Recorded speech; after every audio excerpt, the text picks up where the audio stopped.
result. Ya, hasilnya seperti apa? Ya, discussion-nya seperti apa? Conclusion-nya seperti apa? Ya, ini ada di sini harusnya, begitu ya. Ini. Nah, sekarang berkaitan dengan desain. Ya, ini flashback di link-link meneh ya terlalu ya MP ya. Desain penelitian itu ada apa saja, Dek? Siapa yang tahu silakan. Nggak usah takut, saisone wae. Wong ini cuma ngelengke. Desain penelitian ada?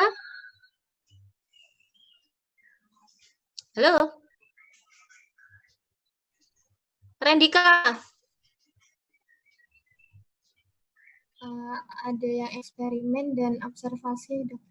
Nah, observasi ada apa aja? Observasi,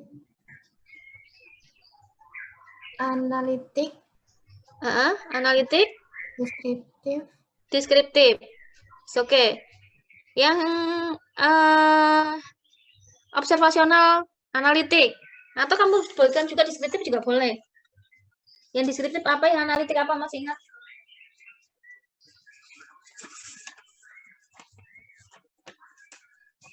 Atau yang kamu ingat aja, analitik juga boleh. Yang kamu ingat apa? Kalau deskriptif berarti hanya yang gambaran secara umumnya aja. Kalau yang analitik terdapat hipotesis.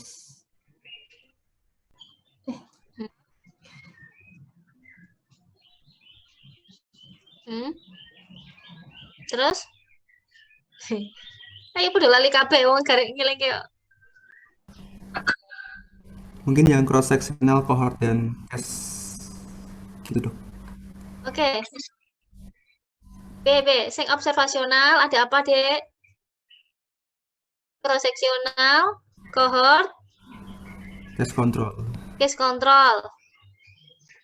Cross sectional, cohort sama case control itu observasional, analitik. Terus kalau yang deskriptif?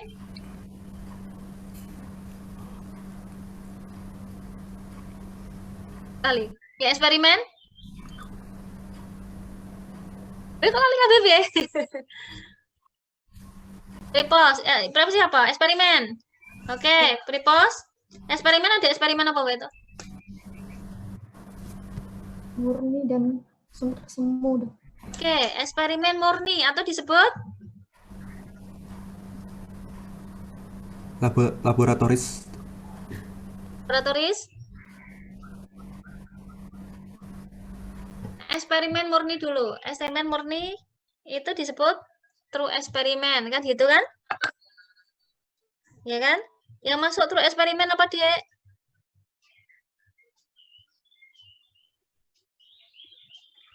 Rahmalia. Rahmaila, Ding. Rahmaila Kanza.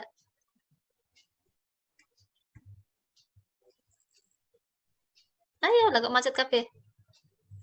Nah ini nanti kita nggak bisa diskusi banyak ini. Ini belum kevial. True eksperimen. Yang pre-post test control group. Pre-post test control group. Oke, terus apa lagi? Kemudian post test only control group, Dokter. Iya, post test. Terus? Cuma itu. Post test, terus post test, terus? Apa lagi? Solomon, ya. Terus misalnya kalau apa yang tadi yang kedua apa? Semua itu disebut apa? Kuasi, Dokter. Kuasi, ya, kuasi. Nah, kuasi eksperimen. Terus satu lagi? Terus eksperimen, kuasi, satunya apa? Pra eksperimen. Bedanya kuasi sama terus eksperimen apa, Dek?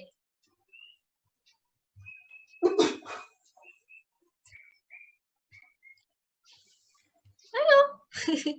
Tapi lali kabeh. Tidak ada post testnya. Tidak ada kontrolnya, Dokter. Tidak ada kontrol. Yang tidak ada kontrol yang apa? Yang semu. Tidak ada kontrol. Terus?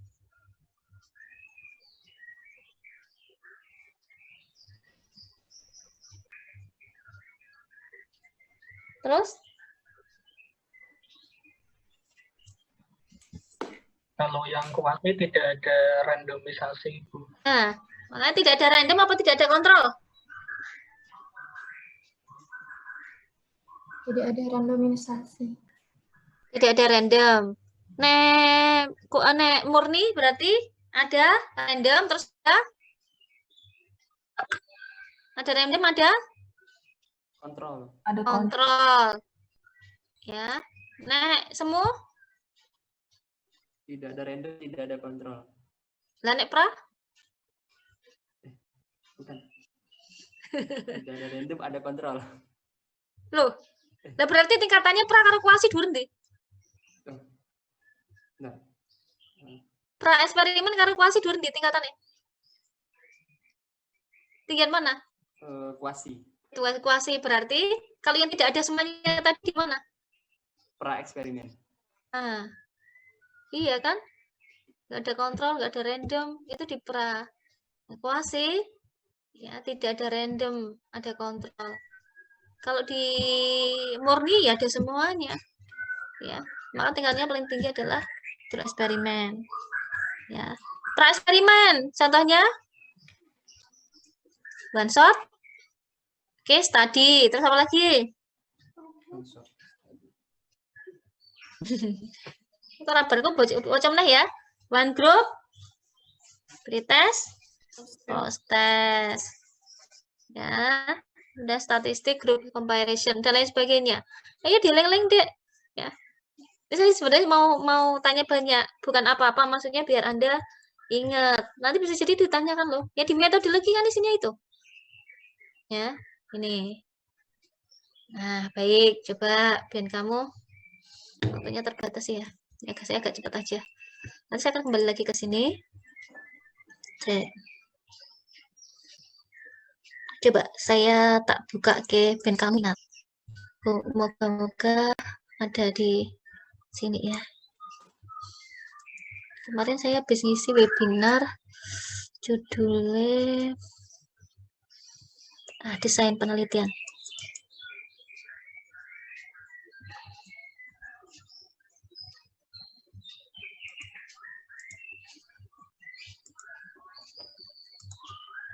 Nih, sedikit. Saya kelihatan, Dek? PPT-nya kelihatan? Bisa. Kelihatan ya? Oke. Nah. Ini nggak usah. Nah, saya mau menunjukkan Anda ini. Nah, ini. Coba lihat. Nah, desain penelitian, studi epidemiologi, ini ada deskriptif dan analitik. Kamu lihat apa ada pembanding apa enggak? Ya, dieling-eling. Kalau tidak ada pembanding, maka deskriptif. Tapi kalau ada pembanding, maka studi analitik, kan gitu. Ya kan? Nah, deskriptif itu bisa case report atau serius, bisa cross-seksional. Jadi cross-seksional ini bisa letaknya deskriptif, bisa analitik. Ya, kalau deskriptif ya dibuat deskriptif ya deskriptif ya, gambaran dan lain sebagainya gitu. Ya, distribusi frekuensi. Tapi kalau dijadikan analitik ya bisa. Hubungan antara apa dan apa gitu bisa. Ya. Nah, nih. Jadi dieling-eling ada pembanding apa enggak? Contohnya deskriptif.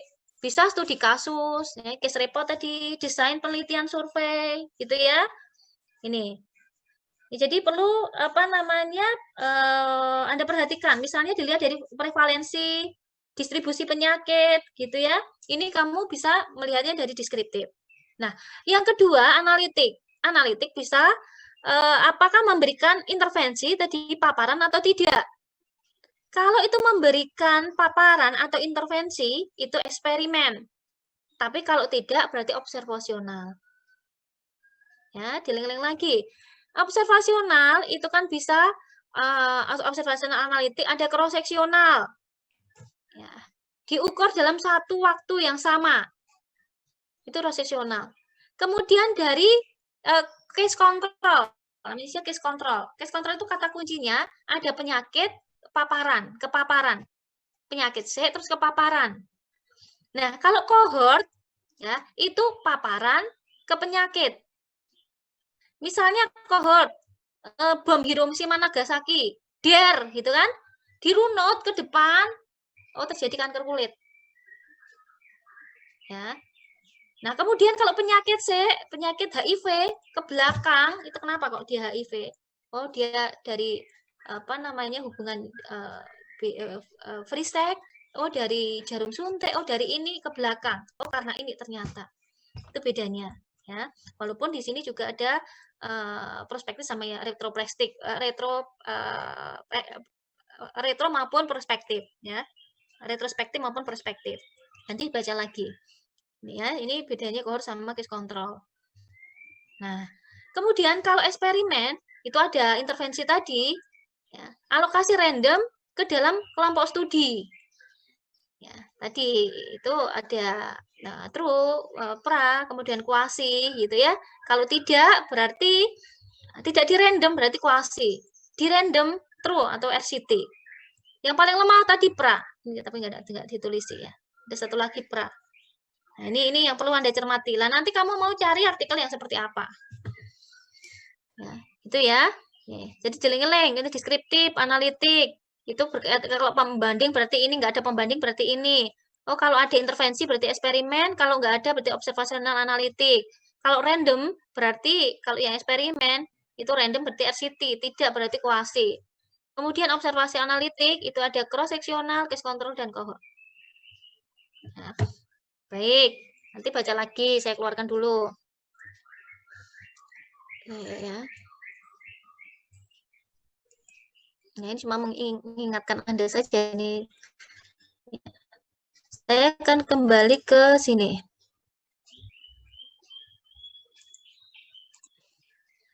Oke, baik. Ya, di abstrak itu ya. Tadi desain penelitian.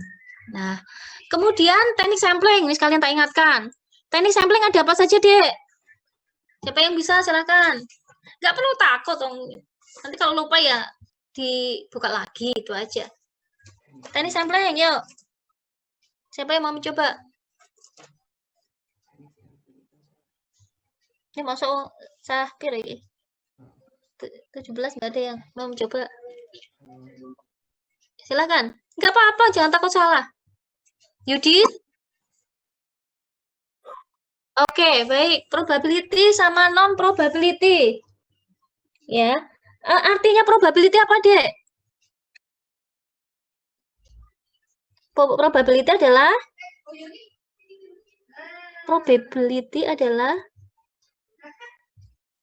nggak apa-apa dicoba.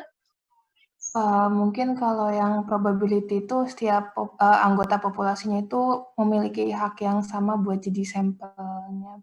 Iya, ya. Azizah ya ini ya. Iya.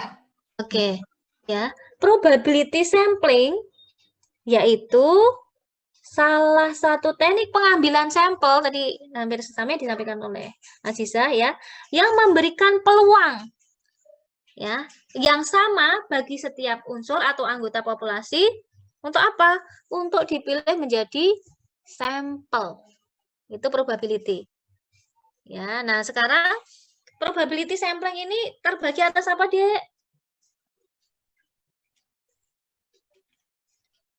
Teknik samplingnya probability sampling misalnya apa?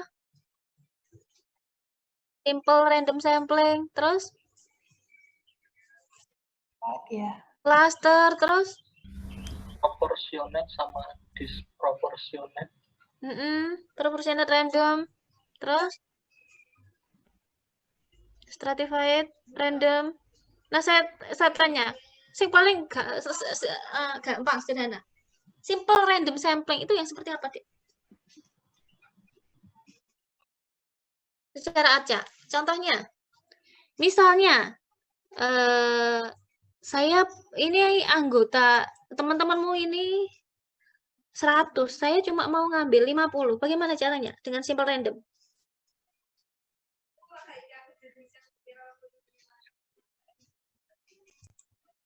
Ini tadi siapa yang jawab ya?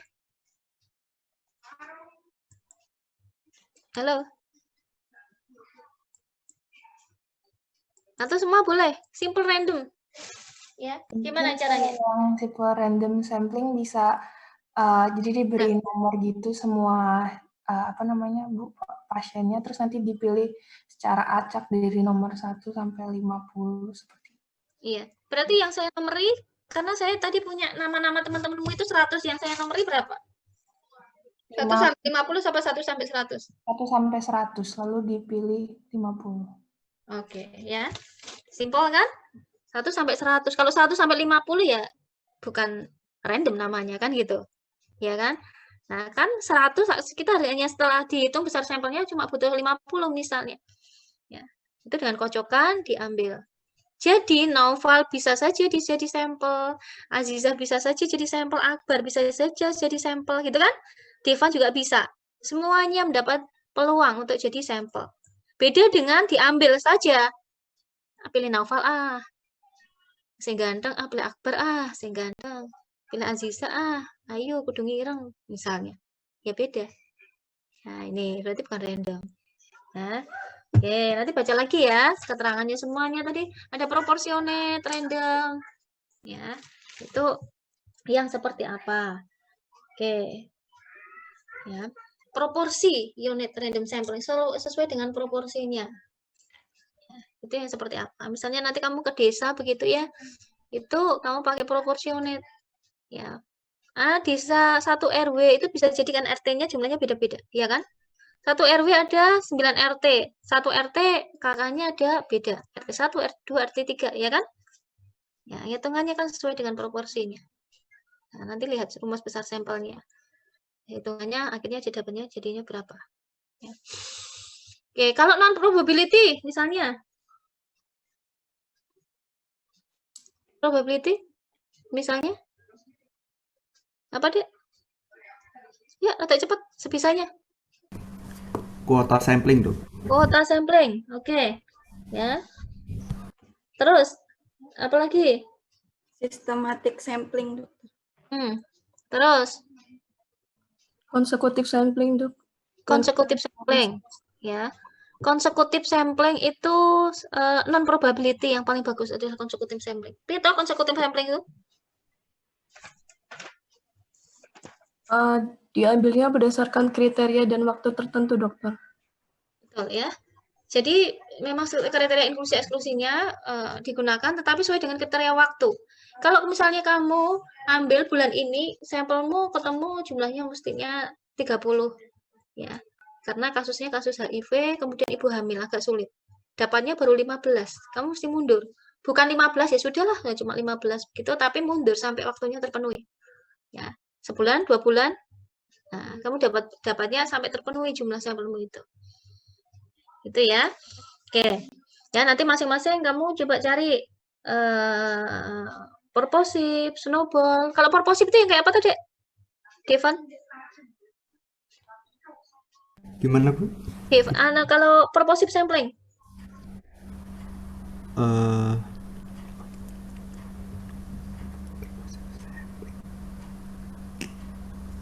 Ya, ada tujuan tertentu, Bu. Iya, tujuan tertentu. Sesuai dengan yang sesuai sama penelitiannya. kriteria-kriteria di sana, ya, di purposive. Itu. Tapi tetap memperhatikan tujuan tertentunya apa. Ya, kriteria inklusi eksklusi juga diperhatikan. Ya, tujuannya diperhatikan. Ya, tujuan dari penelitian itu. Oke, baik. Baca lagi ya, desain penelitian, ya tadi case control, cohort dan lain sebagainya. Karena gini Dek, nanti bisa jadi di apa namanya jurnal itu kan desainnya ada, ya kan? Nah kamu pasti akan ditanya desainnya eksperimen misalnya, eksperimen misalnya tadi true eksperimen. Apa tuh Dek artinya? Bisa dikembangkan lagi pertanyaannya. Eksperimen terbagi atas apa? Ya, yang dimaksud kuasi itu apa, Dek? Ya. Kok bisa dikatakan kuasi itu syarat-syaratnya apa? Bisa jadi pengembangan pertanyaan seperti itu. Nah, dibuka lagi ya. Kemudian case control, cohort dan lain sebagainya tadi. Ya, probability, teknik samplingnya. Ya. Yang random non random artinya masing-masing, penerapannya seperti apa Anda harus tahu. Ya. Bisa jadi nanti waktu Anda menyampaikan presentasi kan ada nilainya itu. Pertanyaannya sampai begitu ya. Mulai dari mengkritisi judul tadi sampai ke metode, teknik sampling dan lain sebagainya. Ya, nanti dibuka lagi. Nah, saya lanjutkan. Sekarang pendahuluan. Kamu nyampe ya. Di pendahuluan, ini ringkas terdiri dari 2 sampai 3 paragraf. Paragraf pertama mengemukakan alasan dilakukan penelitian. Berikutnya adalah hipotesis atau tujuan penelitian. Didukung pustaka yang relevan kurang dari 1 halaman. Jadi kalau sudah bertutur jurnal, pendahuluannya nggak usah panjang-panjang kan gitu. Ya, ringkas 2 sampai 3 paragraf cukup. Walaupun di risetmu kan mungkin berlembar-lembar. Dijadikan risetnya itu lebih simple. Pertama, mengemukakan alasan kenapa dilakukan penelitian itu, kemudian 2 hipotesis tujuan. Ya. Nah, Dek, kalau kamu mau meneliti, ini saya kira sudah pada bisa semua ya. Kamu harus tercetus adanya apa sih, Dek? Oh, Akbar mau meneliti tentang pengetahuan ibu hamil. Ya, kaitannya sama BBLR misalnya. Atau HB, ya, hubungan kadar HB dengan berat badan lahir rendah misalnya, BBLR, berat badan bayi lahir rendah. Nah, ketika kamu mau meneliti itu, tercetus pertama adanya apa, Akbar? Hipotesis. Hipotesis. Langsung hipotesis. Mungkin masalah penelitian. Masalah dulu kan gitu. Ya kan? Kalau tidak ada masalah ya tidak bisa diangkat. Kemudian yang kedua, Besar masalah. besar masalah. Besar masalah dibuktikan dengan apa, Akbar?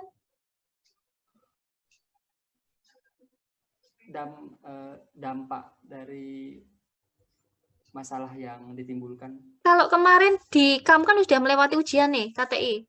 Isinya masalahnya, misalnya masalahnya ini ibu yang tidak menyusukan bayinya secara eksklusif.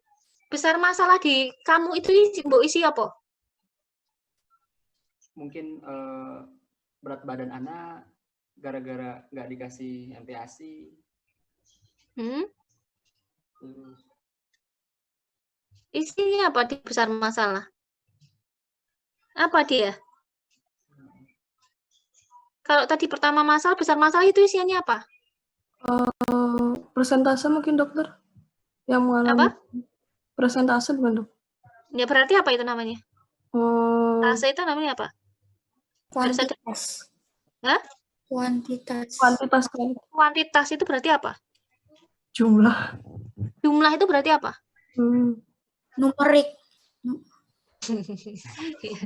Harus ada data kan gitu. Prevalensi. Ya kan? Berapa toh yang ibu-ibu yang tidak menyusukan bayinya, gitu kan?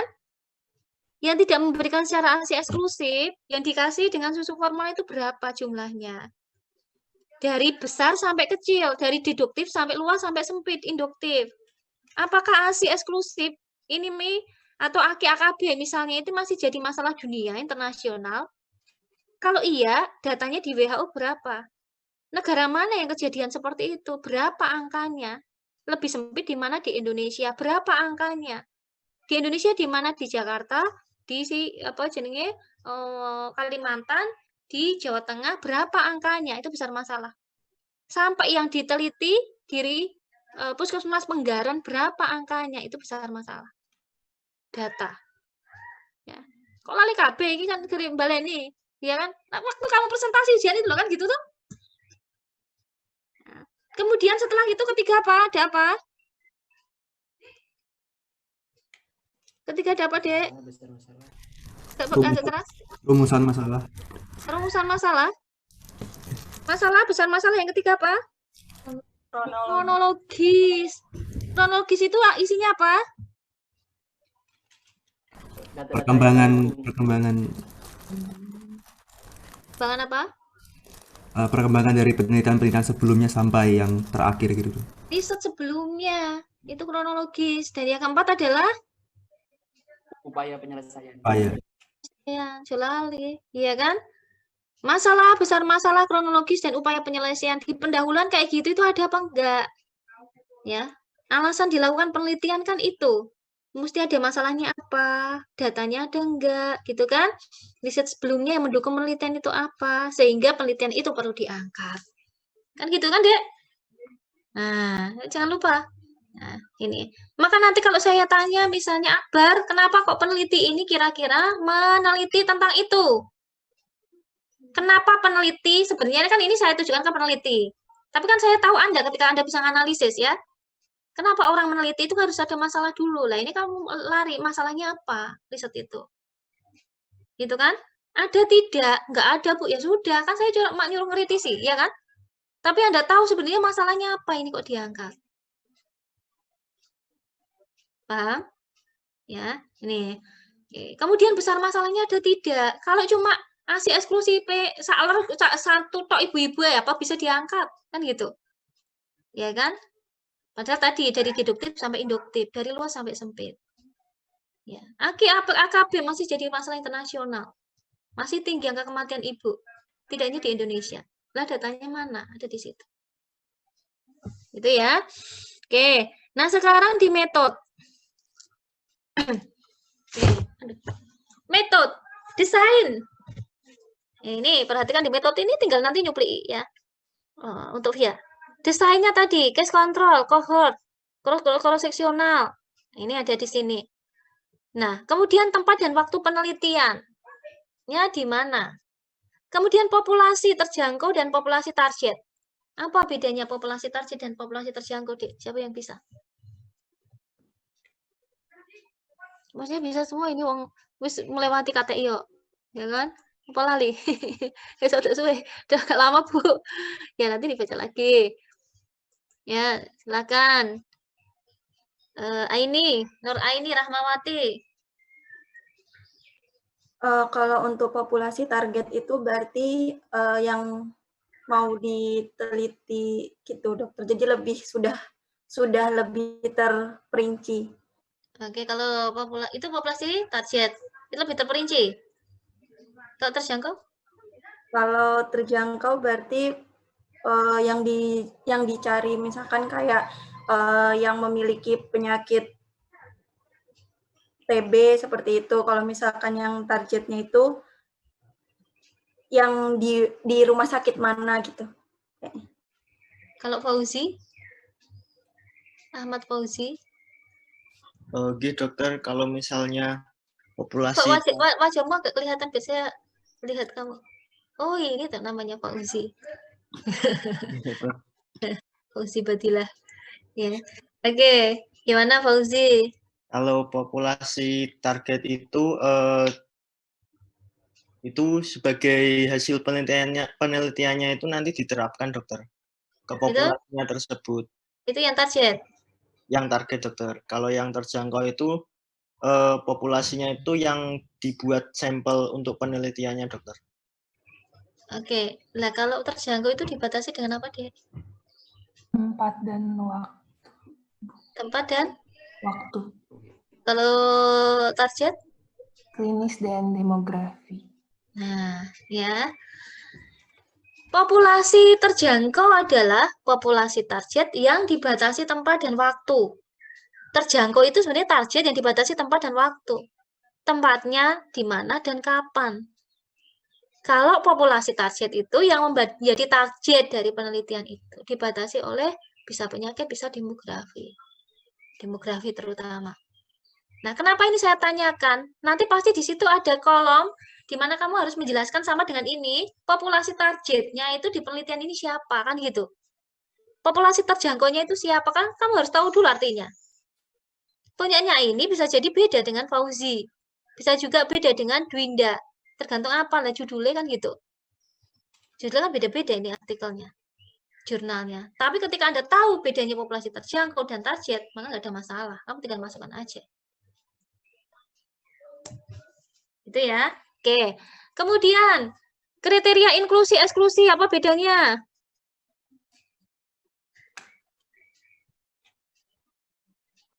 Inklusi itu kriteria-kriteria yang diharapkan peneliti. Terus eksklusi? Dengan ciri-ciri khusus. Kalau yang eksklusi itu kriteria-kriteria tertentu yang nggak boleh ada di sampel. Oke, misal ya, saya kriteria inklusi saya adalah wanita, eksklusinya laki-laki, benar apa enggak, Dek? Benar. Benar. Inklusi saya pasien yang bersedia menjadi responden, eksklusi saya pasien yang tidak bersedia menjadi responden, benar apa enggak, Dek? Benar. Benar. Yang lain? Yang lain? Inklusi eksklusi itu bukan kebalikan. Ya, jadi kalau inklusinya itu pasien yang bersedia menjadi responden, tidak usah eksklusinya pasien yang tidak bersedia menjadi responden, kan otomatis. Iya, tidak. Ya kan, Dek? Iya. Bukan kebalikan. Jadi kalau sudah inklusinya wanita, eksklusinya nggak perlu laki-laki, otomatis laki-laki kan dianulir. Iya toh? Iya. Tapi tidak usah ditulis. Ingat bahwa inklusi eksklusi itu bukan kebalikan. Paham? Ya. Sampai sini ada yang belum jelas? Ya harus baca lagi ya. Oke, kemudian disebutkan cara pemilihan subjek teknik sampling tadi sudah ya, random non random. Apa yang random, apa yang non, artinya apa? Pertama kamu harus tahu persis ketika jurnal yang kamu nanti presentasikan itu teknik samplingnya apa dan artinya apa.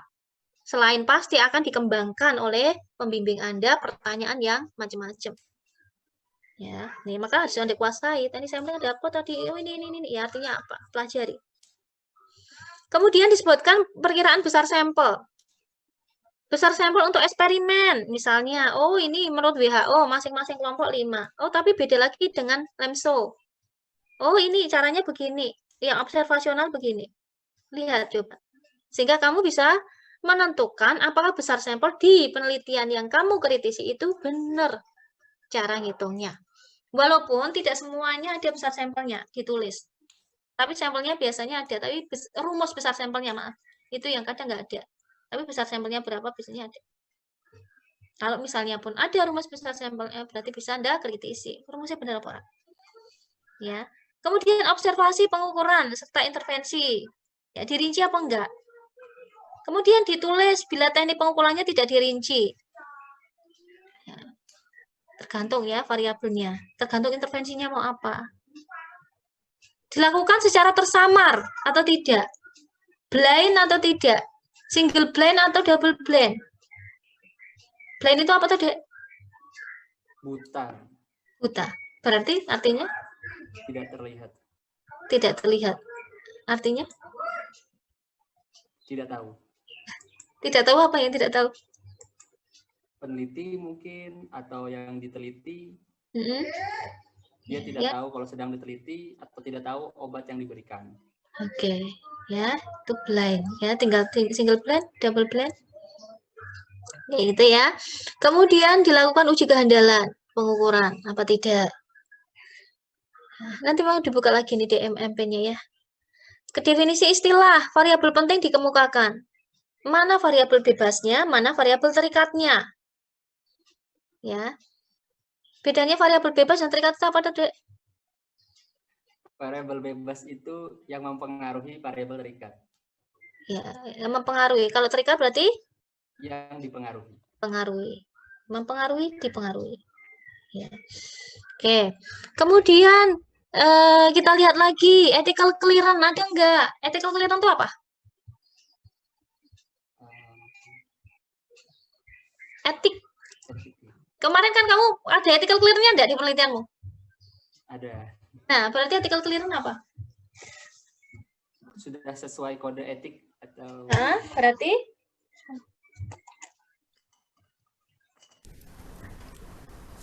Ethical clearance, kode etik, berkaitan dengan apa, Akbar? Ya benar tadi, kode etik. Berkaitan dengan mungkin memenuhi persyaratan dalam melakukan penelitian pada makhluk hidup kayak gitu, Bu. Ya. Berarti intinya bahwa ethical clearance itu sudah dilakukan uji etik. Iya kan? Uji etik bahwa melewati uji etik bahwa yang dilakukan itu sudah tidak melanggar etika dari penelitian, kan gitu. Iya toh? Itu kan kamu kemarin kan ke Bu Diah itu loh, Mbak Diah itu toh. Yang ngurus kan, kemudian dikritisi Dr. Sofwan itu tuh, sama Pak Dekan timnya, kemudian dilihat apakah ini sudah sesuai dengan etika penelitian. Kalau sudah, baru di ACC. Kemudian Anda boleh penelitian kan gitu. Ya, ini. Anda terlindungi, pasien Anda juga terlindungi. Maka dilihat benar ini ethical clearance-nya. Nah, ini gitu ya. Kemudian persetujuan subjek dilakukan penelitian. Persetujuan subjek itu disebut dengan apa, Dek? Informed consent. Informed consent, betul sekali ya. Informed consent. Ya, persetujuan apa namanya responden untuk dilakukan penelitian, diikutkan dalam penelitian. Ya, kalau mereka menolak ya sudah nggak apa-apa, cari yang lain. Itu ya. Kemudian disebut rencana analisis batas kemaknaan power penelitian, misalnya nilai P-nya. Ya.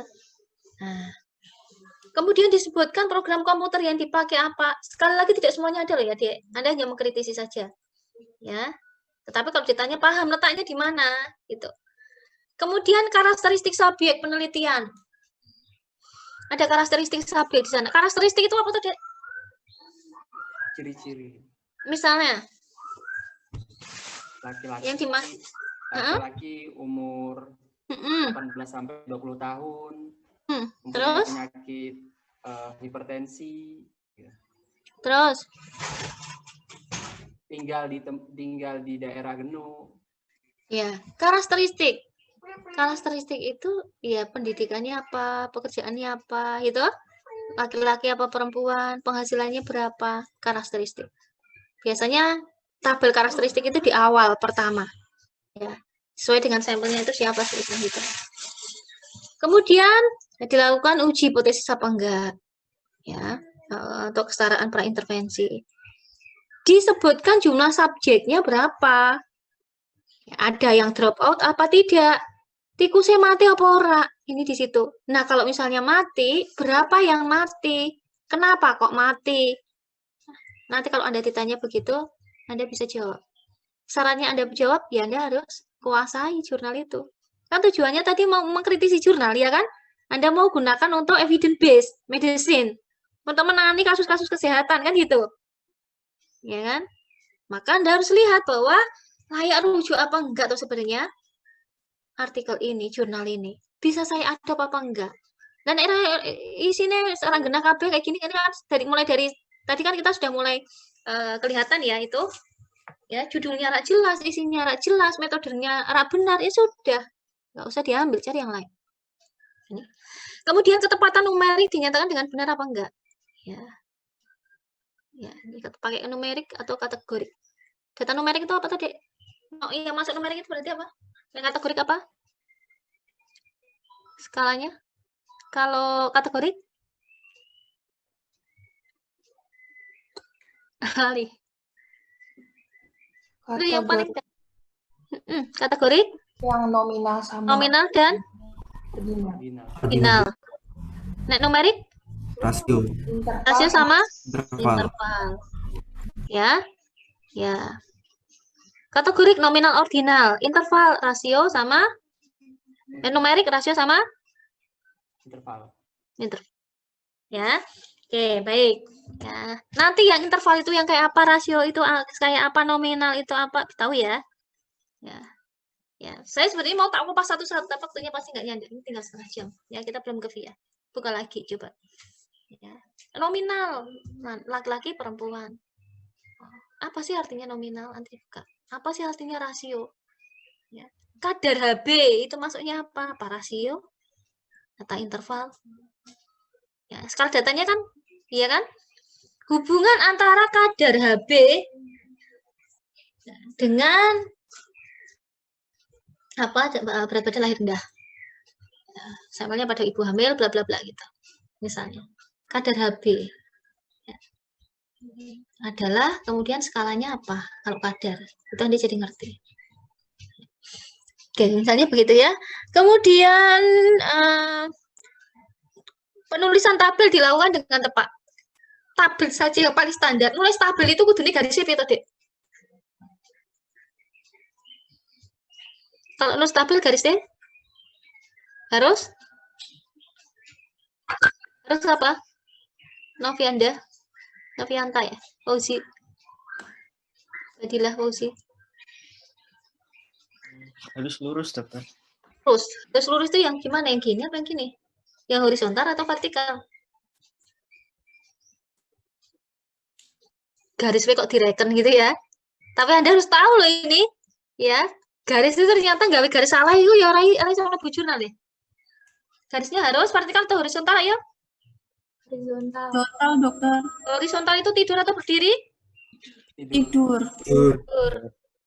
Ini kan kamu kemarin masuk nggak ada tabel ya kan? Ya kan? Tabelmu kan mungkin ngadeg, tapi kan tidur semua, ya enggak? Nah, bikin tabel harusnya horizontal. Itu kayak gitu deh. Itu hal yang sepele pun kamu harus tahu. Jangan-jangan tabel juga ditanyakan. Ya mungkin aja. Nah, kemudian penulisan tabel tadi sudah. Tabelnya informatif, ya. Memang diperlukan disesuaikan dengan variabel. Pertama biasanya karakteristik, yang kedua variabelnya apa? Ya, tadi. Kadar HB, kemudian apalagi SMK 3, tergantung variabel bebasnya patrikannya apa. Ya. Bivariat atau multivariat. Ini tabelnya menyesuaikan. Tidak ada, Bu. Lah itu tujuannya mengkritisi. Bisa jadi nggak sesuai loh, Dek. Padahal kita juga harus melihat ke sebenarnya penelitian ini tujuannya apa tuh kan gitu. Ya toh? Tujuan itu terjawab di mana, Dek? Dia Tujuan terjawab di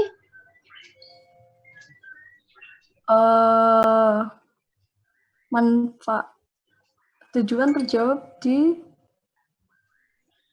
manfaat kan, dokter? Kesimpulan. Nah, Kesimpulan bukan, dok? tujuan itu terjawab di simpulan. Kesimpulan. Kan? Jadi kalau tujuannya 3, ya simpulannya harus 3. Ya kan? Tabelnya menyesuaikan. Sebenarnya apa ini di tujuan ini, kan gitu. Nah, kalau keterbatasan penelitian, itu akan terjawab di mana, Dek? Kalau ada keterbatasan di situ, kelemahan penelitian di situ, ya, itu nanti kamu akan terjawab di mana? Kamu kasih apa setelah keterbatasan kamu masukkan di pembahasan? Sarannya, Saran. Iya kan? Karena kekurangannya adalah ini, maka sarannya apa kan gitu. Kemudian tidak semua hasil di dalam tabel disebutkan pada naskah. Ya tergantung ya. Makanya ini nanti lihat tabelnya kalau hubungan ini dan ini atau pengaruh ini dan ini harusnya tabelnya dibutuhkan apa? Itu ada enggak? Ya kan? Tidak semuanya juga lengkap disampaikan di tabel. Tidak semuanya juga ada, maka tugas Anda ngeritisi. Semua outcome yang penting disebutkan apa tidak. Tadi subjek yang drop out, ya, dianalisis apa tidak, kenapa kok drop out, berapa jumlahnya yang drop out, dilakukan dengan uji yang sesuai, ya, statistiknya benar apa enggak, sesuai apa enggak, ya. Kemudian ditulis uji statistik, degree of freedom, nilai P, tergantung kalau ini ya, tergantung nanti ujinya apa. Ya, tidak dilakukan analisis, ya semula direncanakan, atau interval kepercayaan, IK-nya.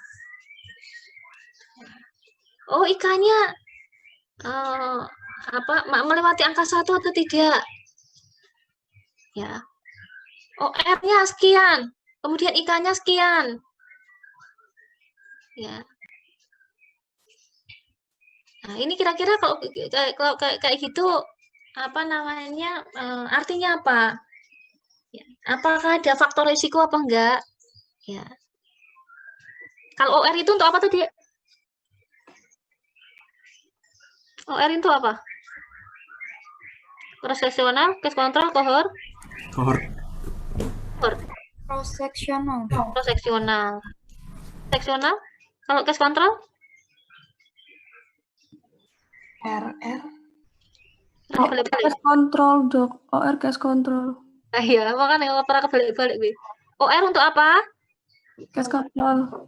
Case control. Kalau cross-seksional? RR, dok. Kalau cohort? RR. Nah, iya kan? OR-nya lebih dari 1, IK-nya tidak melewati angka 1. Maka artinya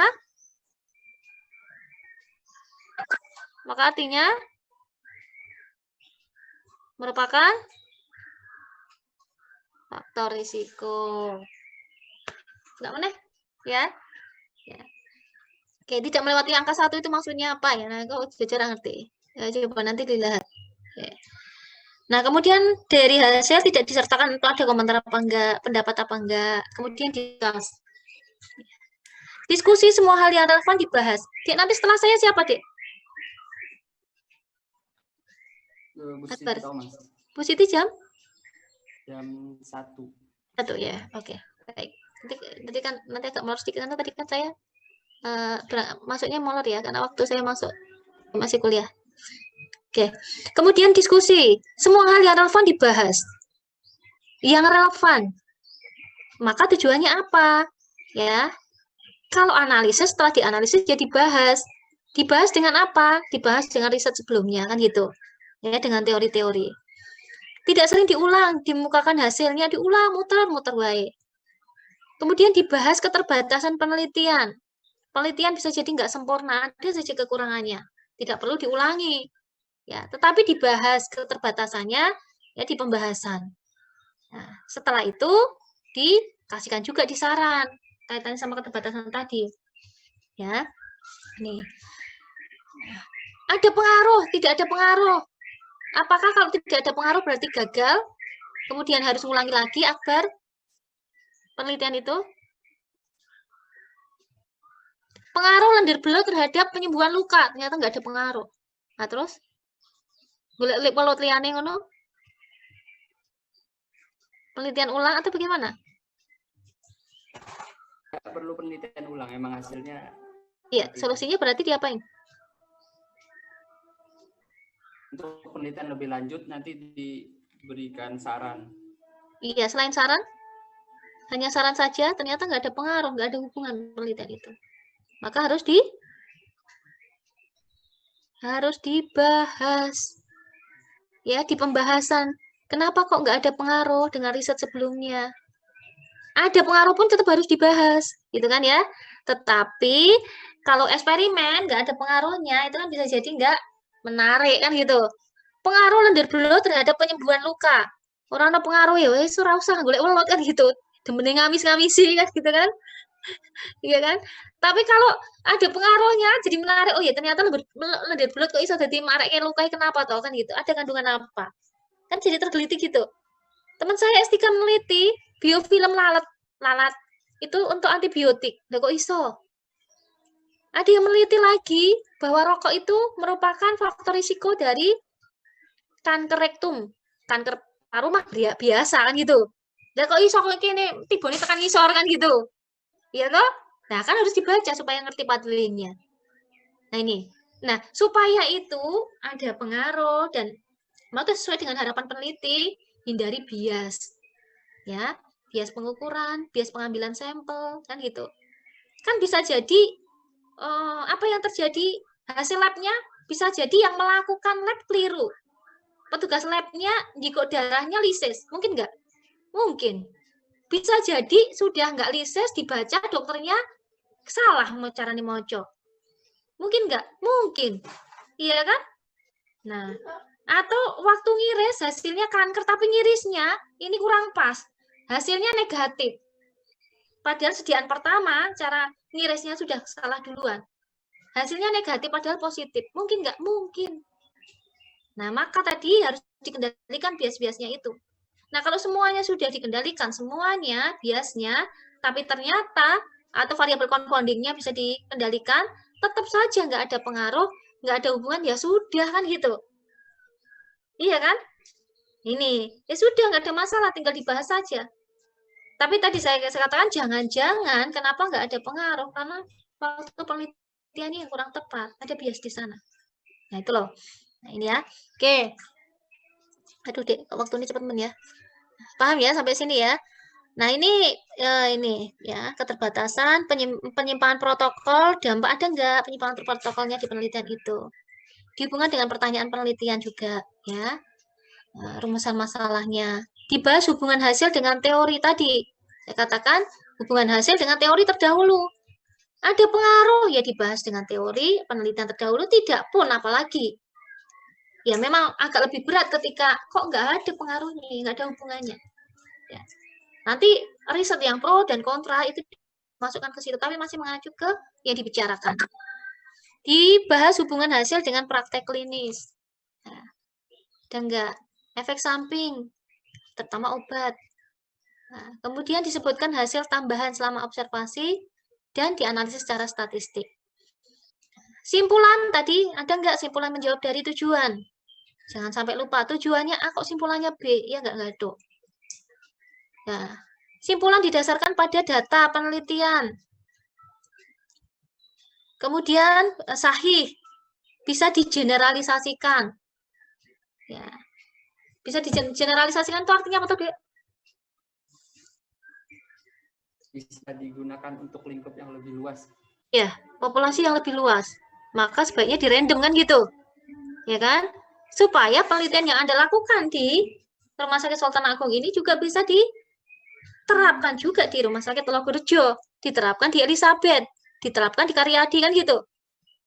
Ya, diterapkan pada populasi yang lebih luas. Maka terutama salah satunya adalah dengan random. Nah, ini ya. Nah, ini terutama validnya Dek, nanti valid itu mesti random. Ya. Kemudian ucapan terima kasih apa ada enggak, wajar enggak, daftar pustakanya. Bener apa enggak, gaya penulisannya. Oh, kan cover yang kayak apa toh, hafat yang kayak apa toh. Kalau Anda lihat itu yang di Mendeley itu kan ada macam-macam ya toh. Ya, penulisannya itu. Dia ini gaya penulisannya apa? Oh, di cross check bener apa ora iki nek nganggo American apa misalnya gitu. Sesuai enggak tulisannya? Ya, Vancouver misalnya pertama apa kalimatnya apa? Misalnya nama apa? Oh, nama belakang. Depannya disingkat. Terus apa lagi gitu. Ya. Kuasai bener Dek jurnal yang ngeritisinya kan cuma satu jurnal ya. Itu supaya apa? Dengan satu guidance ini Anda benar ngeritisinya, berarti kamu bisa mengkritisi yang lain itu juga benar kan gitu. Kan niatnya kan nanti kan ke depan kamu bisa ngadop itu bisa diadop apa enggak? Ya, kan gitu.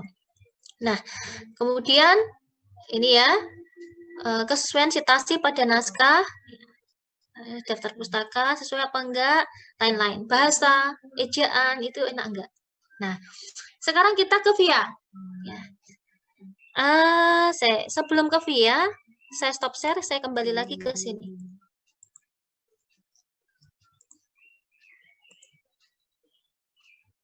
Ya. Jangan bunga-bunga, Mas. Mama lagi ngajar. Nih ya, nih coba, ini saya lanjutkan tadi. Nanti dikritisi ini latar belakang. Ini contoh aja ya, jangan pakai gini. Nah, oh referensinya, penulisannya kayak gini, ini kayak penulisan siapa, bener apa ora? Kritisi. Seret. Ya. Pustaka yang relevan, 2-3 paragraf tadi kan kita, metodenya. Wah, desainnya, cross-sectional artinya apa? Nur ini presentasi, ini desainnya adalah cross-sectional survei. Apa artinya, Dek? Dia harus ngerti. Nah, ya. Tempatnya, populasi terjangkau. Nah, karena Anda tahu tadi populasi terjangkau dibatasi tempat dan waktu, oh ini terjangkaunya yang ini, perawat, 434 perawat di Rumah Sakit Anutapura Palu. Tempat dan waktu. Waktunya kapan? Oh, enggak ada, Bu. Jadi ngerti. Ya, karena harus dibatasi tempat dan waktu. Ya. Anda harus tahu dulu kan artinya. Sampelnya. Oh, sampelnya perawat. Ya, teknik pemilihan sampelnya, oh acak sederhana. Ya, simple random. Tadi simple random itu apa sih? Kan gitu kan risetannya kan. Pengambilan datanya, kuesionernya. Nah, pengambilan datanya. Oh, ini skala data. Tadi katamu ada interval rasio itu mlebu apa? Numerik apa, kategori apa? Artinya apa? Nah, ini ya, operation product moment. Itu yang seperti apa sih? Teknik analisis menggunakan analisis deskriptif itu yang seperti apa sih ya? Tadi kan kita sempat bahas sedikit. Nah, ini ya, Dek. Ini kembali lagi, ini kamu copy nanti nggak apa-apa. Nah, ini ordinal nominal, berpasangan tidak berpasangan. Ya. Ya. Prepos. Ya. Misalnya, satu kelompok, dua kelompok. Ini. Saya kira ini nggak ada masalah karena kamu sudah melewati KTI ya. Ini nanti dikritisi begini. Tapi dijelaskan dulu sebelum dikritisi ini. Hasil pembahasan. Nah. Oh, ini tabel karakteristiknya. Usianya sekian sampai sekian. Ini kan tabelnya kan horizontal, ya kan? Kan Ranos yang vertikal, ya kan? Oh, benar ini tabelnya. Nah, ini nilai PR itu apa artinya? Saya sebenarnya pengen lebih dalam, cuman kan waktunya nggak cukup ya. Nah, nanti dikritisi kayak gini ya, Dek. Nah, okay. Contoh aja. Daftar pustaka, oh ya. Oke, ya. Kalau judulnya seperti ini, berarti variabel bebasnya apa, Dek? Variabel bebasnya apa, Hilmi? Nanti kan harus terus variabel bebasnya apa, terikat apa? Katanya mempengaruhi, yang terikatnya dipengaruhi. Bebasnya berarti Manajemen K3. manajemen K3. Sinta? Penerapan sistem manajemen K3 tadi, Dok. Iya. Variabel bebasnya adalah penerapan. Jangan disunat, nanti artinya beda. Tadi kan saya sampaikan begitu kan? Ya, penerapan sistem manajemen K3, kemudian terikatnya apa, Sinta? Terikatnya yang motivasi kerja dan stres kerja. Nah, berarti terikannya ada dua, motivasi kerja dan stres kerja. Ini mau membuktikan penelitian ini, apakah ada hubungan antara penerapan SMK3 dengan motivasi kerja, apakah ada hubungan antara SMK3 dengan stres kerja, kan gitu. Ya toh? Sampelnya adalah perawat, di mana di Rumah Sakit Umum Anutapura, Palu. Kan gitu kan? Baik. Ya, saya stop. Dan lanjutkan dulu.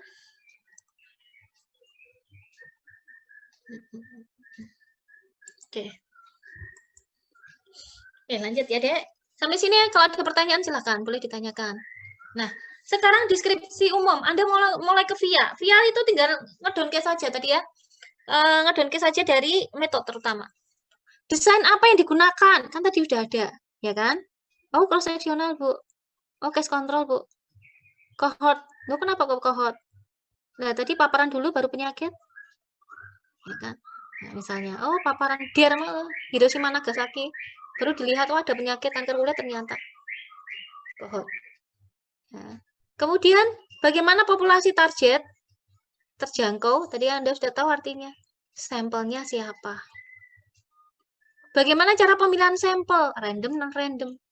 Pakainya apa kalau random? Variabel bebasnya apa? Tadi makan saya tanya bebasnya apa dia ini? Yang pengaruh apa? Yang dipengaruhi apa? Tergantungnya apa? Hasil utama dari penelitian ini apa? Kalau tadi hubungan SMK3 dengan stres kerja dan motivasi kerja, mestinya hasil utamanya kan ada hubungan pola gitu kan? Antara SMK3 dengan stres kerja. Ada hubungan apa enggak antara SMK3 dengan motivasi kerja? Hasil utama penelitiannya apa? Terutama dilihat dari tujuan. Udah nggak ada masalah ya, ini kan tinggal tadi diambil dari yang tadi diskusikan. Nah, VIA sekarang. Validity internal, hubungan non-kausal. Apakah hasil dipengaruhi bias? Jadi, validity itu ada internal, ada eksternal, ada internal, ada kausal, dan non-kausal. Ya, nanti baca bukunya Sudekdo. Ini saya ambil beberapa dari Sudekdo, beberapa dari Sofiuddin, beberapa saya ambil dari Bisma Murti. Ya, karena itu yang sering dibaca mahasiswa. Ya, dan saya lihat terutama Bisma Murti, saya senang baca bukunya Bisma Murti. Ya, nanti lebih lengkap tolong dibaca lagi. Juga dibaca-baca skill yang semester 4. Ya, MP. Semester 4 atau semester berapa ya? Apakah hasil dipengaruhi oleh bias? Bias seleksi subjek, bias pengukuran. Tadi jangan-jangan sing mau lab sing keliru. Jangan-jangan waktu dia ngambil darahnya listes. Ya, ini. Jadi Anda mulai belajar bias. Kemudian apakah hasil dipengaruhi oleh faktor peluang? Perancunya bagaimana? Kemudian observasi dipengaruhi oleh perancu apa enggak? Biar enggak rancu dengan apa di random. Ya, nih. Jadi supaya valid itu ya di random pertama. Jumlah subjeknya banyak. Walaupun tadi saya katakan menurut WHO bisa jadi per kelompok 5. Kalau dari perhitungan ketentuan ya enggak apa-apa. Tetapi lebih banyak itu lebih baik. Biasanya cuman kalau di eksperimen biasanya kalau terlalu banyak kesulitannya di biaya. Ya. Ini marker, beli markernya mahal, pemeriksaan labnya mahal. Ini. Ya. Dan biasanya kalau penelitian semakin banyak subjek, semakin dipercaya, semakin sedikit semakin nggak dipercaya karena kemungkinan nggak validnya tinggi. Di random tadi ya. Itu internal non kausal. Bias, peluang, kemudian apa namanya perancu. random, sampelnya banyak apa enggak. Ini di non kausal. Kemudian kualitas internal hubungan kausal. Apakah hubungan waktu apa benar? Benar apa enggak? Cross-seksional misalnya, itu kan satu waktu saja. Ya, penelitiannya enggak panjang. Apakah asosiasinya kuat apa enggak? Ya, dilihat dari mana? RR misalnya. Ya. Atau OR tadi case control. Nah, atau yang lain, atau nilai PIK. Ya, interval percayaannya. Ada hubungan dosis apa enggak? Ini di internal kausal, Dek. Nanti kamu harus breakdown satu-satu, Dek. Apakah hasil konsisten dalam penelitian ini? Ya, bolak-balik atau konsisten? Hubungannya spesifik apa enggak? Kekhususannya ada enggak? Koheren. Sesuai enggak antara hasil penelitian dengan kenyataan klinis yang ada di lapangan? Hasilnya ini, kenyataannya kayaknya enggak begitu deh. Biologically plausible. Biologically plausible itu berkaitan dengan teori. Ya, dibahas tadi ya dengan penelitian sebelumnya apa enggak. Kemudian kesamaan dengan hasil penelitian yang lain. Artinya pustaka yang mendukung, menyokong atau bertentangan itu silakan dimasukkan. Ya, asal masih sesuai dengan yang dibahas. Jangan sampai penelitiannya tentang ASI, bahasnya tentang diare. Nggak nyambung. Ya. Bicaranya tentang obat diabetes, tapi pembahasannya tentang jantung. Nggak nyambung. Ini. Nah, ini di kualitas internal, kausal. Eksternal. Apakah hasil dapat diterapkan pada subjek terpilih? Nah, terutama subjek yang dipilih ini diteliti berapa yang drop out. Tikusnya yang mati berapa? Kenapa kok mati? Dianalisis. Ini yang eksternal. Kemudian hasil dapat diterapkan pada populasi terjangkau. Terjangkau, dibatasi tempat dan waktu. Ya, salah satunya dengan random sampling. Tadi ya, di random. Dengan random yang paling bagus adalah konsekutif sampling. Katamu tadi memperhatikan waktu di konsekutif sampling itu. Ya. Kemudian, apakah hasil dapat diterapkan pada populasi yang lebih luas digeneralisasikan? Ya, ini kata Akbar tadi ya, bisa diterapkan pada populasi lebih luas. Ya. Atau inferensi dengan common sense atau logika. Ini adalah valid. Kalau tidak ada ketentuan-ketentuan ini, maka tidak valid. Ya, terutama ini kata kunci di critical appraisal. Nah, kemudian kalau sudah kita sedikit belajar ke waktunya Pak ya.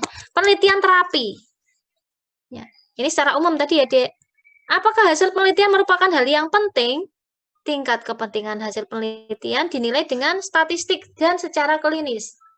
Bisa statistik, bisa klinis. Menilai internal validity, ini sekali lagi dari terapi ya, Dek.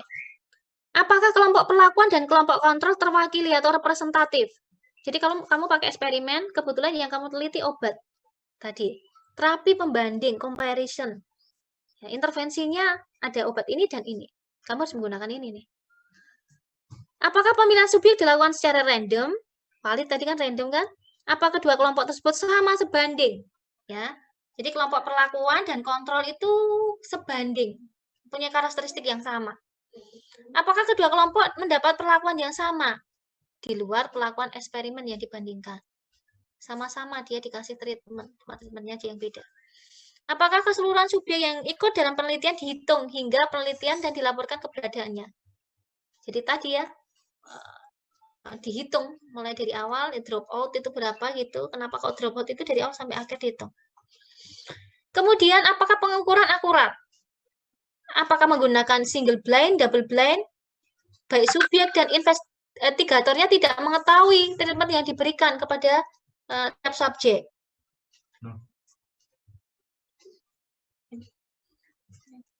Ya, itu. Ini jadi blind tadi ya, yang disampaikan Siap Akbar tadi. Ya. Investigator dan subjeknya nggak ngerti. Apakah outcome penelitian diukur dengan cara sama pada seluruh kelompok? Ya, nanti kalau terapi kamu harus melihat ini satu-satu ya. Ini ada juga di skill yang dulu semester 4. Nah, penelitian terapi itu kan sama diagnostik ya. Kemudian, apakah kelompok kontrol memperoleh placebo? Sama dikasih terapi tapi placebo ya. Ini karena kan harus dikasih, tidak boleh kosong.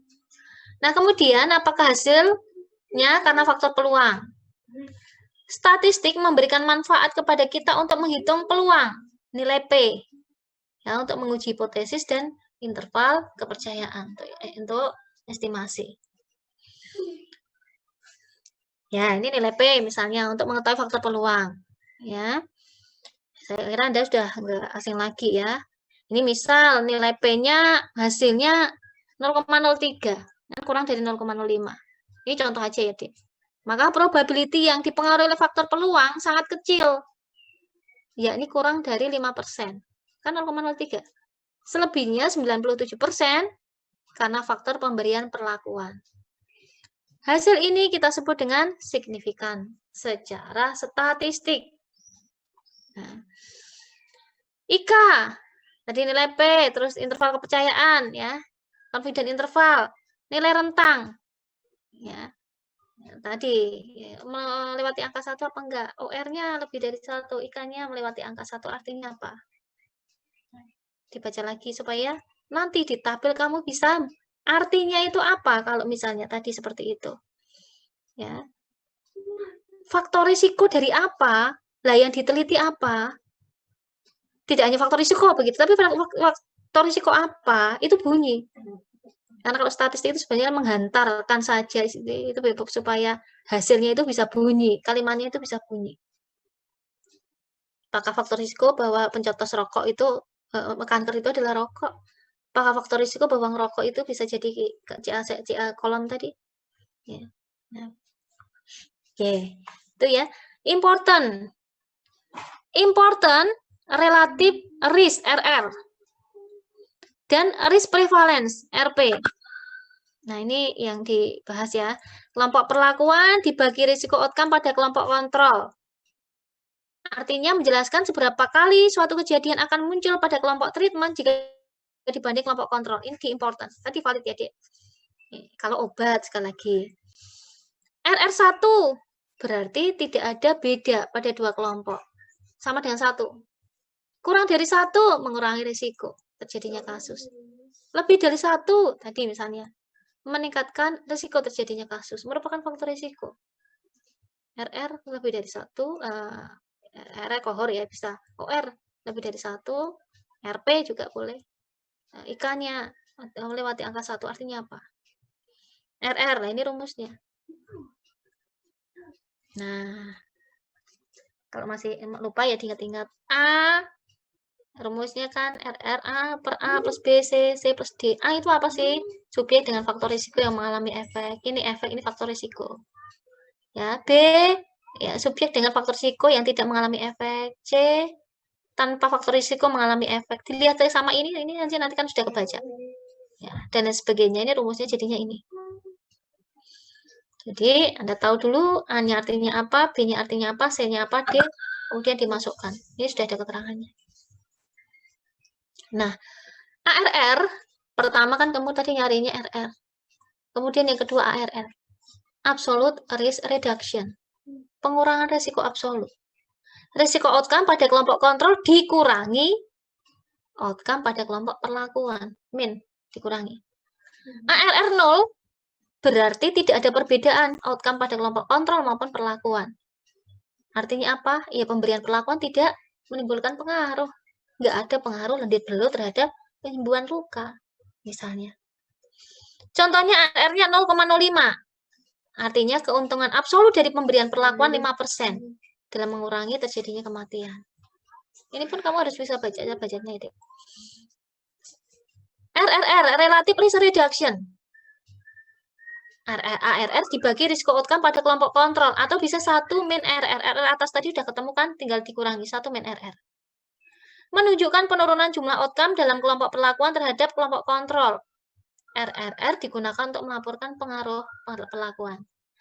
Dek, kita bahas important dari atas sampai ke bawah ini, sebenarnya penting apa enggak toh? Itu sebenarnya kamu hanya mau menjawab NNT.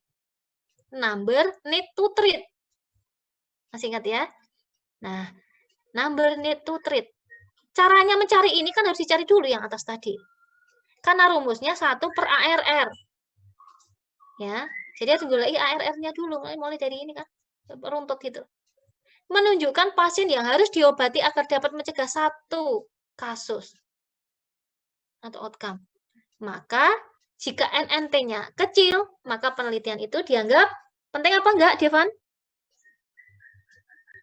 NNT-nya kecil, itu dianggap penting apa enggak? Yang penting itu yang NNT-nya kecil apa NNT-nya besar? Yang besar tuh. NNT-nya besar. Jadi NNT-nya 20 sama NNT-nya 50 itu yang dianggap penting itu yang mana? Yang 20 atau yang 50? Yang 20.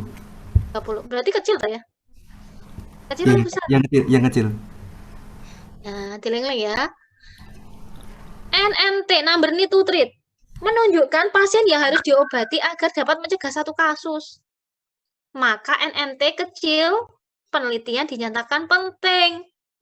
Kenapa? Kalau ketemu NNT-nya 20 misalnya. Jadi membutuhkan 20 orang pasien untuk menghindari terjadinya kematian satu orang. Iya kan? Nah, misalnya di sini 5, kan butuh 5 uang untuk menghindari satu kematian kan gitu. Berarti makin sedikit makin penting NNT-nya. Paham? Paham ya? Misalnya NNT-nya 10 ya, membutuhkan 10 orang untuk menghindari terjadinya kematian satu orang.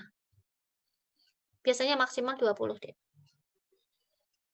Nah, udah jelas? Oke, lanjut. Tinggal sedikit. Pada penelitian terapi untuk mengetahui apakah artikel itu penting atau tidak, maka yang harus dicermati adalah ya, NNT tadi Anda sudah sama interval kepercayaan. Seberapa persisi estimasi dari efek terapi tersebut. Jadi IK. IK sama NNT. NNT tadi sudah tahu caranya, kemudian sama IK-nya. Besarnya 95% IK. Interval kepercayaannya. Ya, persisi estimasinya. Ya, supaya nggak bingung nanti dicoba. Kalau memang nanti dapatnya penelitian terapi kan harus dihitung gitu. Ya. Kamu cari caranya, dibuka lagi yang MP semester MP kalau nggak salah ya. Itu semester 4. Ntar ya, Dek, saya tak minum. Saya dari pagi ngomong soalnya. Maaf, sebenarnya.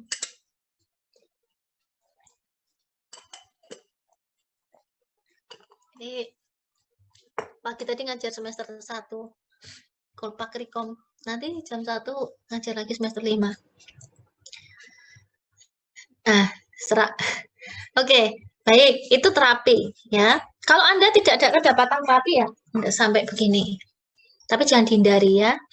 Mau sebenarnya udah apa namanya kalau dicoba. Dulu udah pernah kan melakukan ini, yang skill itu loh.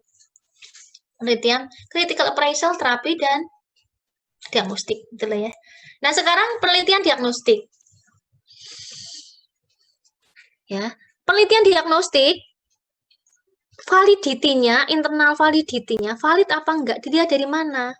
Kalau tadi terapi ini penelitian diagnostik itu ya bisa berkaitan dengan laboratorium, bisa berkaitan dengan foto USG, torak, lab, ya, kan gitu-gitu kan? Nah, apakah uji diagnostik dilakukan tersamar dengan baku emas atau gold standar yang benar? Yaitu dengan apa? Dilakukan tersamar apa enggak? Blind apa enggak? Yang bersama ya, ini kan yang di terapi. Apakah diterapkan uji dengan baku emas yang standar? Apakah uji diagnostik dilakukan terhadap pasien dengan spektrum yang luas? Atau kelainan yang memadai sehingga dapat diterapkan dalam praktek sehari-hari? Karena berkaitan dengan alat ya, Dek. Apakah pemeriksaan dengan baku emas dilakukan tanpa memandang hasil pemeriksaan uji diagnostik yang diteliti? Nah, ini validnya. Nah, kemudian importantnya. Nah, importantnya pada uji diagnostik itu bisa dilihat 1, sensitivitas dan spesifisitas. Sensitivitas itu kemampuan alat diagnosis untuk mendapatkan hasil positif pasti. Kalau spesifisitas, kemampuan alat diagnostik itu USG misalnya untuk mengidentifikasi negatif pasti. Masih ingat bedanya positif pasti dan negatif pasti? Nah, ketika positif pasti itu orang yang sakit benar-benar didiagnosa sakit. Positif pasti, wong loro didiagnosa loro, diobati. Positif palsu, orang yang sehat didiagnosa sakit. Kamu bisa bayangkan, tidak sakit kanker, didiagnosa kanker, akhirnya di kemo. Bahaya sekali. Nah, negatif pasti, orang yang sehat didiagnosa sehat. Tidak ada terapi, pulang dengan aman. Celakanya, negatif palsu, orang yang sakit didiagnosa sehat. Lah pulang nggak dikasih obat, nggak dikasih apa-apa, orang sehat.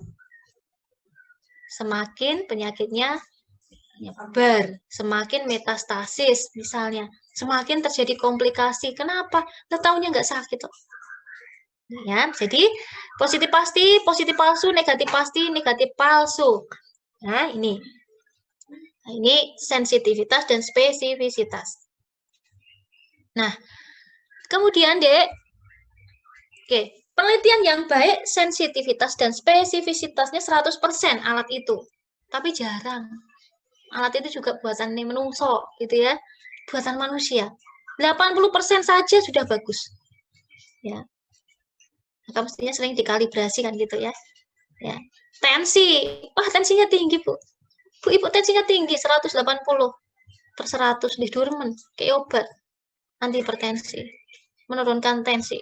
Ternyata tensinya yang rusak. Ya kan? Ya. Ibunya sebenarnya nggak apa-apa. Lah ya ini kan mempengaruhi hasil jadi kayak gini sih. Ya. Mestinya ibunya sehat-sehat saja. Ya. Tapi didiagnosa sakit positif palsu yang terjadi. Kasih obat. Tes ini tambah drop normal. Nah, ini. Ya, ini ya, Dek.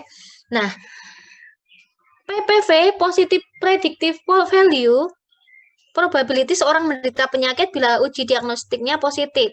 Dan sebaliknya, NPV, probability seorang tidak menderita penyakit bila hasilnya negatif. PPV dan NPV.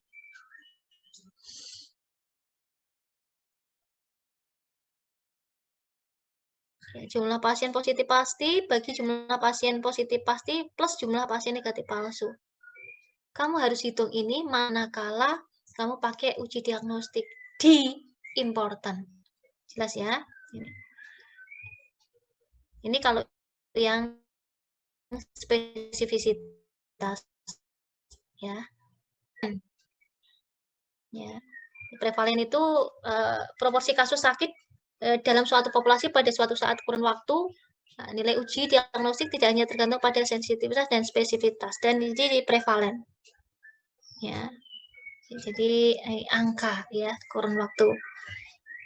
Nah, ini jadi kalau prevalen itu kan kasus baru dan lama, tapi kalau insiden itu kasus baru. Ya, moga-moga nggak kebalik ya. Insya Allah benar, nanti dicek. Jadi prevalen yang perlu diperhatikan. Nanti dibaca ya, kan juga sudah mepet. Ya. Selain sensitivitas, spesifisitas, dilihat prevalennya berapa. Nah, kemudian juga LR. Ya, ini misalnya ya, ini ya. Bila prevalen rendah atau kecil, kemungkinan seorang dengan uji diagnostik positif memang menderita penyakit atau nilai positif palsunya sangat tinggi. Ya. Ketika pada prevalennya rendah, uji spesifik yang sakit benar-benar terdiagnosa sakit atau positif pasti lebih penting daripada uji sensitif. Sebaliknya, suatu penyakit yang memiliki prevalen yang tinggi memerlukan uji sensitif yang tidak sakit benar-benar terdiagnosa tidak sakit atau negatif pasti. Ini keterangannya. Ya, lebih lengkap lagi ya, baca lagi. Jadi sensitivitas, spesifisitas, kemudian prevalen. Nah, kemudian LR, likelihood ratio. Ya, memberikan informasi kemungkinan hasil tesnya diuji pada subjek dengan penyakit akan sama dengan yang tanpa penyakit. LR positif memberikan informasi seberapa besar kemungkinan penyakit akan meningkat. Ya, kalau hasilnya positif, negatif ya kebalikan informasi yang seberapa besar kemungkinan penyakit akan menurun jika hasilnya negatif. Sama dengan 1 LR-nya, post-test akan sama dengan probability pretest. Lebih dari 1 meningkatkan adanya penyakit, kurang dari 1 menurunkan adanya penyakit. Ini scoringnya. Nanti masuknya kemana? Large, often conclusive, increase, atau moderate, atau small. Nah, ini LR digunakan untuk menilai seberapa baik alat diagnostik itu membantu Anda nanti memberikan uji diagnostik. Ini lebih bermanfaat dari sensitivitas dan spesifisitas, tapi tetap ini kalau bisa digunakan, dihitung. Tidak akan berubah karena perubahan prevalen. Dapat dihitung untuk beberapa jenis tes, ada macam-macam tes ini. Anda bisa gunakan. Dapat dikombinasi dengan multiple diagnostik. Ya, misalnya ada beberapa diagnostik ya. Dapat digunakan untuk menghitung post-test dan probability untuk target yang tidak normal. Nah, ini tadi di-important dari uji diagnostik. Yang atas tadi important dari terapi. Atasnya lagi, ya keseluruhan. Yang bukan berkaitan dengan eksperimen, itu yang pertama kita bahas tadi. Nah, applicable, mampu laksananya, tadi kan dia kan, ya, validnya tadi ya. Nah, kemudian important, tadi kalau terapi, diagnosis ya dihitung. Nah, applicable mampu laksana apa enggak? Apabila hasil penelitian mampu laksana untuk pasien atau populasi yang dihadapi, dilihat dari mana? Transportability. Kondisi pasien ini, diterapkan pasien seperti itu, bisa apa enggak? Dokter, pelayanan kesehatan, ekonomi, ya masa sekarang pandemi, bisa diterapkan apa enggak? Sosial, budaya, agama, dan juga pengujian validitas eksternal. Oh, ternyata di penelitian itu bahwa ini misal, benang jahit yang berasal dari kulit babi itu lebih elastis, ya, lebih tahan lama, awet, dan lebih efektif. Pertanyaannya, apakah dari sisi agama ini bisa applicable apa tidak? Agama kita. Kalau ada bahan yang lain, kenapa tidak digunakan bahan yang lain dulu? Ini misal. Terutama dari applicable ini, itu kalau hasilnya valid, ya, terutama di sini validitas eksternal ya, itu ya berarti mampu laksana. Ayo kita lihat tadi validitas eksternalnya apa, ya. Bisa digeneralisasikan, itu lihat deh. Nih, nah, ya. Berapa yang drop out? Kenapa kok drop out? Ya. Berapa subjek yang dipilih untuk diteliti? Ya. Apakah hasil dapat diterapkan pada subjek? Itu validitas eksternal. Ya. Populasi terjangkaunya menggunakan teknik samplingnya random apa enggak? Ya, bisa digeneralisasikan apa enggak? Itu validitas eksternal. Di sini tetap kamu masukkan, tapi nanti kamu tarik lagi di applicable. Ya, jelas ya? Saya kira sudah nggak ada masalah buat Anda. Saya mengingatkan aja, ini kan sudah pernah. Nah, sekarang tugas Anda, Dek. Ya, Anda, dokter muda, wajib mencari artikel penelitian dari salah satu jurnal ilmiah. Salah satunya untuk dipresentasikan, tapi nyarinya jangan satu. Boleh Anda cari 10, boleh 8, boleh sembarang ya. Tergantung pembimbingmu nanti minta berapa. Internasional maupun nasional. Tergantung juga pembimbing menghendaki yang seperti apa. Kalau internasional saja ya kamu cari jurnal internasional banyak. Kalau pembimbingmu mau mintanya RCT, ya berarti random eksperimen. Ya berarti arahnya bisa ke obat nih. Arahnya bisa ke uji diagnostik. Itu disesuaikan. Kalau misalnya pembimbingnya boleh cari semua di eksperimen maupun enggak, ya silahkan. Nanti pembimbing yang akan menentukan akbar mana yang mau dipresentasikan akbar. Mana yang mau dipresentasikan Nur Aini. Jelas? Ya. Nah, kemudian laporan tersebut ditampilkan dalam bentuk PowerPoint karena harus Anda presentasikan. Nanti ada CA dan CP, case presentasi dan critical appraisal. Diikuti oleh semua dokter muda, tidak boleh ada yang absen. Kalau misalnya Anda nggak ada, tidak masuk, harus jelas nanti menyampaikannya. Jen ke Paulil, harusnya mau apa? karena kan mempengaruhi nilai juga.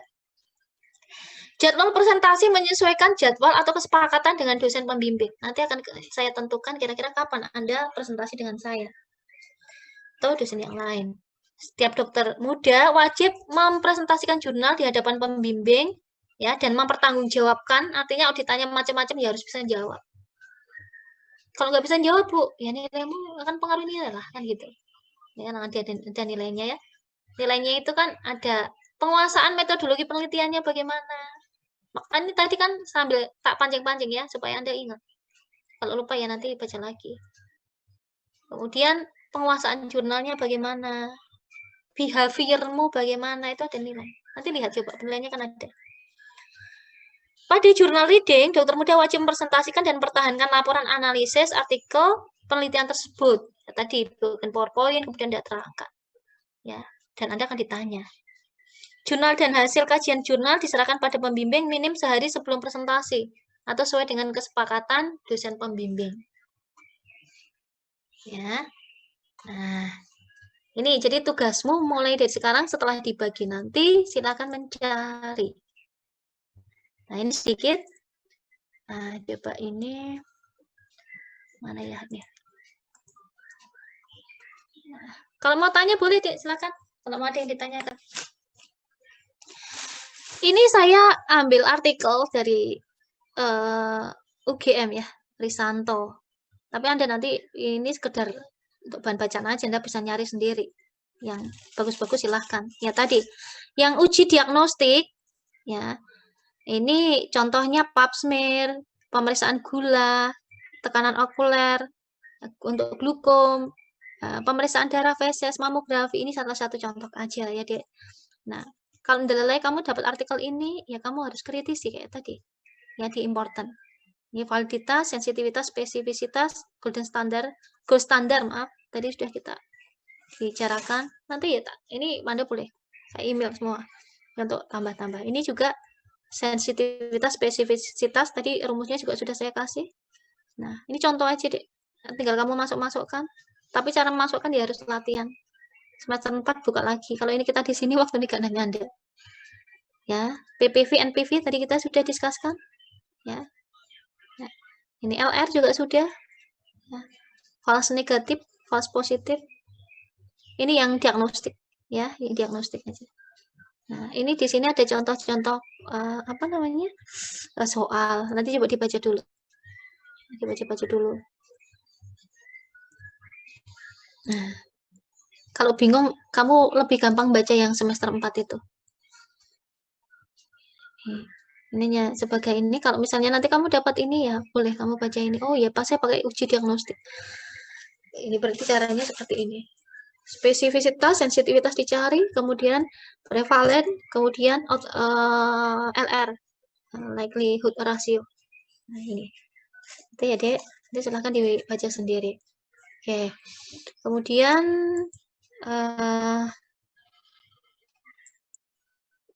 ini saya masuk ke sini lagi kemudian. Tadi sudah saya tarik ke bawah.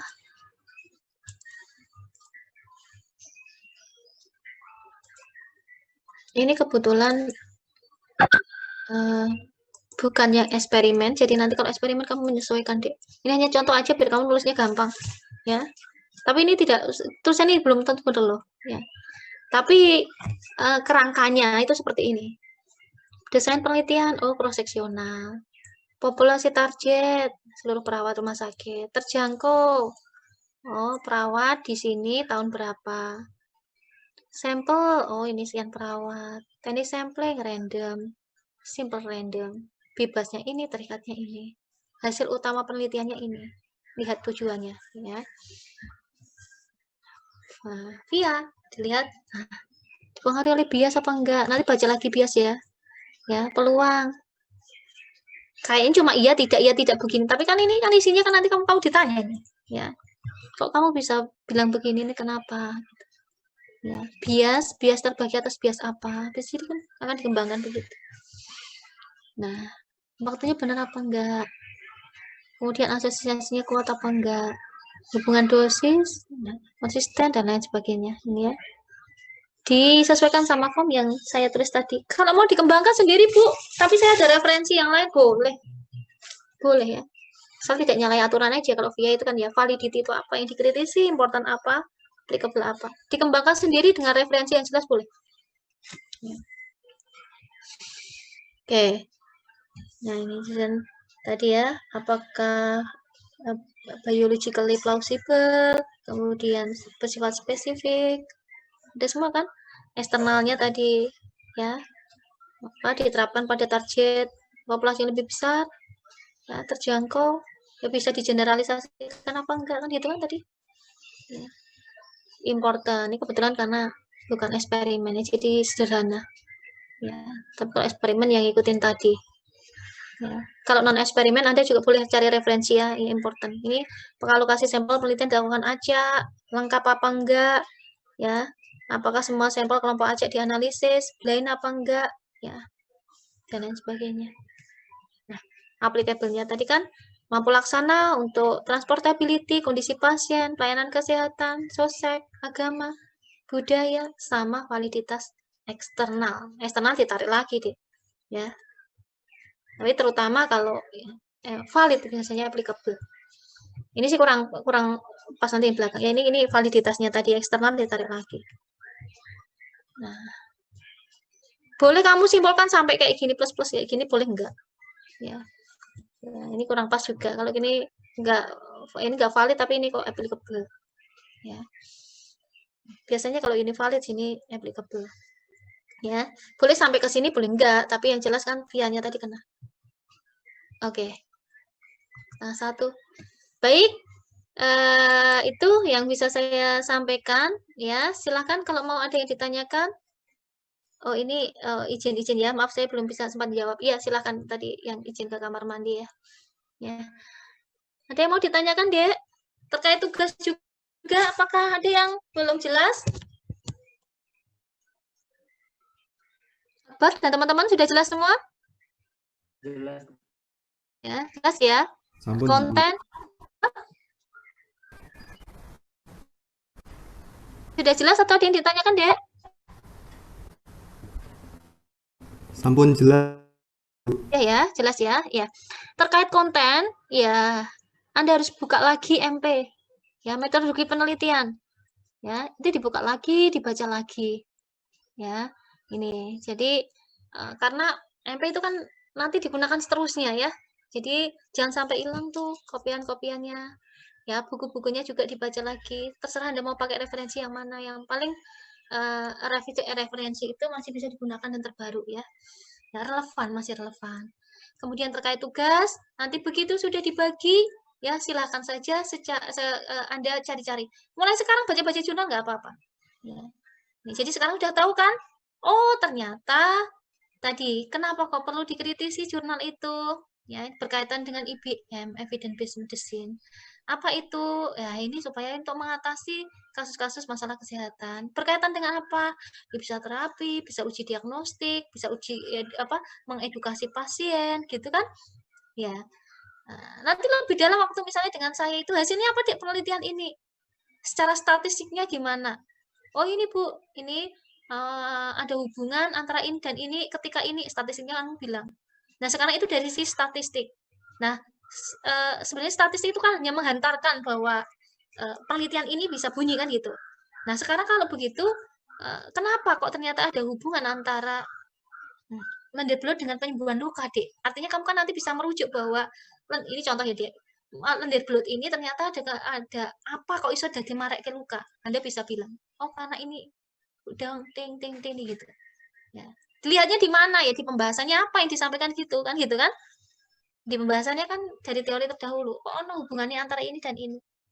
Nah, nanti aplikasinya ya ketika ada HB, misalnya tadi kadar HB dengan BBLR, Anda bisa bilang ke pasien Anda, Ibu jangan lupa makan yang banyak, ini punya hamil nih ya. Nah, ya, gizinya harus terpenuhi supaya apa? Supaya adiknya nanti berat badannya waktu lahir tidak rendah, tidak di bawah 2.500 gram. Ya. Oh gitu Pak Dokter. Nah, kenapa tuh Pak Dokter? Nah, kamu bisa tahu alasannya. Nah, itu sebenarnya manfaatnya di sana, Dek. Ya, kamu bisa menyampaikan ke pasien ini. kan by ilmiah ya. Yang kamu sampaikan bukan karena mungkin, jangan begitu ya. Tapi karena jelas, karena ada dasarnya. Nanti di ujian juga jangan sampai ada kata mungkin. Oh gimana ini Dek, kalau menurut Anda? Mungkin begini Dok, mungkin begini Bu, mungkin. Aduh, sangat percaya ya, bisa mengurangi nilai. Ya biar tidak mungkin ya baca. Ya, biar Anda tahu jawaban yang pasti secara benar apa. Gitu ya. Oke, baik. Saya kira itu, karena setengah jam lagi saya harus ngajar lagi. Itu Anda juga mesti kuliah lagi. Terima kasih atas segala atensi. Mohon maaf apabila ada kekurangan ya yang saya sampaikan tadi. Sekali lagi, mulai buka-buka lagi, belajar lagi. Kalau misalnya kurang jelas ya boleh ditanyakan nanti ya di WA atau bagaimana. Oke, silakan Akbar, bisa ditutup dengan doa. Alhamdulillahirrahmanirrahim. Semoga ilmunya bermanfaat, berkah. Amin. Kita tutup dan bacaan hamdalah dan doa kifaratul majelis. Alhamdulillahirrahmanirrahim. Subhanakallahumma wa bihamdika asyhadu an la ilaha illa anta astaghfiruka wa atubu ilaik. Amin ya rabbal alamin. Amin ya rabbal alamin. Terima kasih ya. Nanti saya di WA saja. Udah tahu nomor telepon saya, Akbar? Sampun. Ya, iya. Di WA saja. Saya dikasih emailnya, saya email materinya. Ya. Baik, saya kira itu. Terima kasih. Selalu jaga kesehatan ya, Dek. Saya akhirul kalam. Billahi taufiq wal hidayah. Wassalamualaikum warahmatullahi wabarakatuh. Waalaikumsalam warahmatullahi wabarakatuh. Terima kasih Bu Rita. Selamat nuwun, Mbak Fitri. Kita Mas Mbak. Assalamualaikum. Waalaikumsalam. Mbak Fitri.